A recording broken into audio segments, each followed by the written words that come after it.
મુંબઈમાં આખું ઘર કામ કરે ને ત્યાં બે છેડા ભેગા થાય. વિદેશમાં તો 24 કલાક આપણે ખબર જ છે. અને આપણે સૌરાષ્ટ્રમાં એક જણો કામ કરતો હોય ને 8 તો બેઠા બેઠા જમતા હોય ઘરે. ભગવાન અમારા મોટાને 100 વર્ષનો કરે. ભગવાન તો કરશે પણ તમે નહીં ખાવા દો. હા, એક આળસ મંડળ હતું. હવે આળસ મંડળના નિયમ કેવા હોય? 5 વાગ્યાનો ટાઈમ આપ્યો હોય 6 વાગે આવે એ સાચો સભ્ય. ટાઈમ આવી જાય તો આળસ મંડળનો સભ્ય ન કહેવાય ને. એટલે એમાં એના જે પ્રમુખ હતા ને એ બજારમાંથી છૂટે નીકળ્યા 70-80 ની સ્પીડમાં. એટલે પછી બધાએ કીધું કે તમે આળસ મંડળના પ્રમુખ છે એટલી સ્પીડમાં ગાડી આપો, સારું ન લાગે. આપણે તો ધીમે ધીમે જવાનું હોય. 50 નું કીધું હોય તો 20 ઉપર જ હકાય.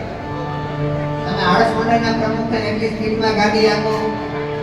અહીંયા પ્રમુખે કીધું કે મેં લીવર ઉપર પગ દેવાઈ ગયો પછી બ્રેક મારવાની આળસ થઈ ગઈ. બોલો, એટલે કીધું છે કે કામે ક્યાં ના કહી છે જો કરવું હોય તો. અને આમે પાણી હાથી ડૂબે. તમે તડકલા બનો જો તમારે કરવું પણ હવે બીજા આપણા આવા કલાકાર દિવ્યાબેન વાજાને વિનંતી કરીએ કે સુંદર મજાની રચનાને આવે. દિવ્યાબેન વાજા.